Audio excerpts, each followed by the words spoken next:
नमस्ते बच्चों, अभी हम एक्सरसाइज 3.1 का मैंने क्वेश्चन लिखा। क्वेश्चन नंबर पहला है। क्वेश्चन नंबर में पहले पूछा है कि स्पष्ट करो कि निम्नलिखित व्यंजक बहुपद हैं या नहीं। मतलब आपको पहचानना है कि वो बहुपद है कि नहीं।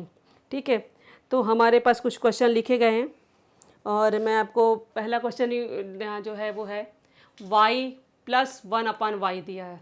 ठीक है, तो जब हम इसको हल करेंगे, देखिए y धन 1/y, तो y 1/y का मतलब क्या होता है, ये y को यदि हम ऊपर ले जाते हैं, जैसे आपने 8वीं में पढ़ा है, तो ऊपर ले जाने पर घात कैसी हो जाती है, ऋणात्मक।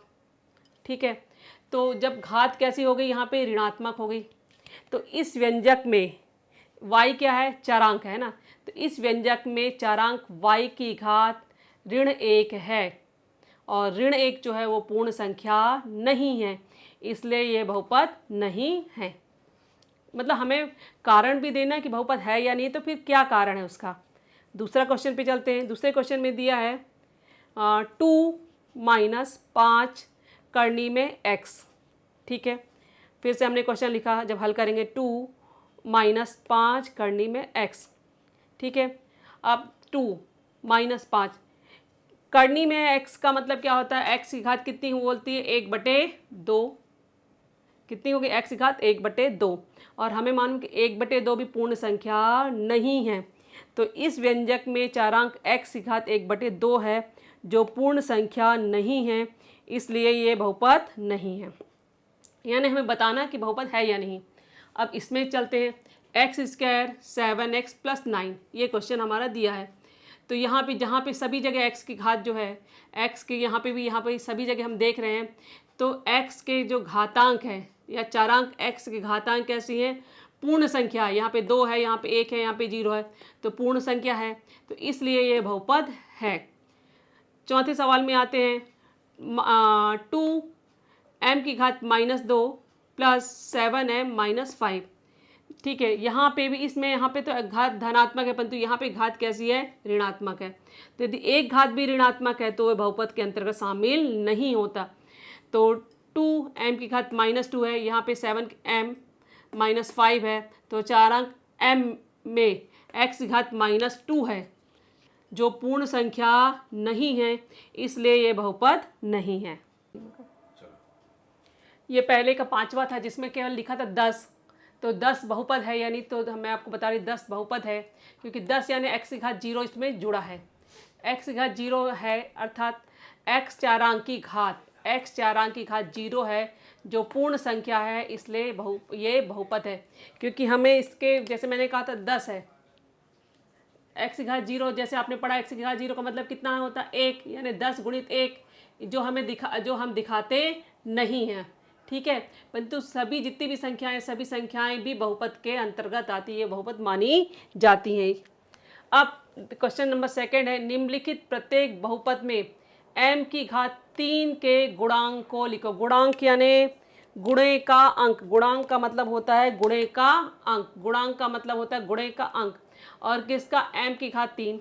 अब यदि हमने ये क्वेश्चन, हम बराबर का निशान नहीं लगाएंगे, दो हम लिख लेते हैं, 2 लाइन, एक लाइन खींचेंगे, एक तरफ लिखेंगे बहुपद और एक तरफ लिखेंगे m की घात 3 का गुणांक। बराबर का निशान नहीं लगाना है बच्चों। अब यहाँ पे पूछा गया है m की घात 3 का गुणांक, तो यहाँ पे कुछ है, कुछ नहीं है, यानी क्या है, संख्या 1 होगी, तो यहाँ पे आंसर हम लिखेंगे 1।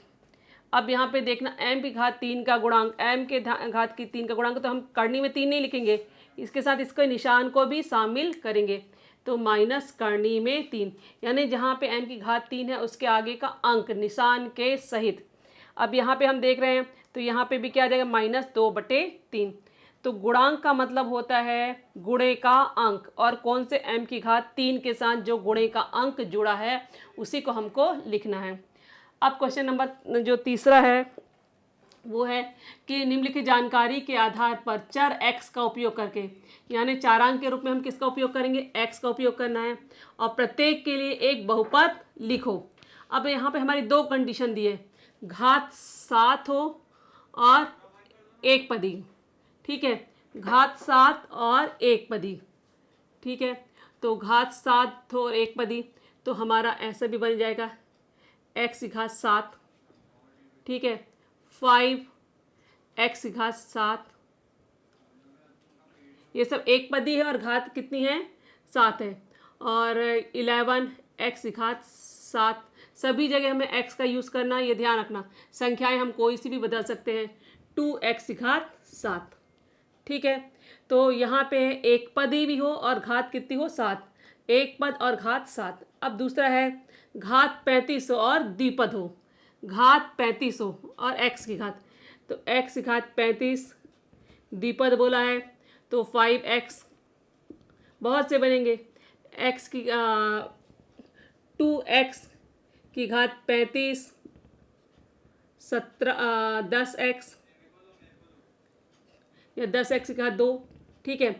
फिर 2, क्योंकि द्विपद बोला है, एक पद द्विपद, एक पद द्विपद, और बड़ी घात कितनी होगी 35।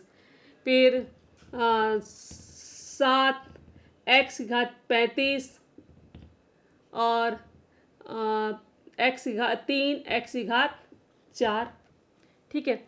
माइनस भी, चलिए माइनस वाला एक डाल लेते हैं। तो ऐसे हमारे बहुत से बनेंगे। तो ये आपस में द्विपद भी हैं और x घात कितनी है 35, x की घात 35 है, संख्या से मतलब हमें नहीं है। अब बोला घात 8 और त्रिपद, घात 8 और त्रिपद हो। एक सब पहले सिंपल सा बना लेते हैं। x की घात 8, x की घात 5, x की घात 2, ये एक त्रिपद हो गया, ठीक है। दूसरा 5x की घात 8, 7x स्क्वायर प्लस 3x, ये भी एक त्रिपद हो गया। बड़ी घात कितनी है 8 है, यहाँ पे कोई भी घात होगी चलेगा, परंतु बड़ी घात x घात कितनी होनी चाहिए 8। और त्रिपद 1 2 3 और भी हम बना सकते हैं। 11 x घात 8 माइनस 4 x घात 3 माइनस 2, तो ये भी बन गया। तो ऐसे हम बहुत से बना सकते हैं। तो थैंक यू बच्चों।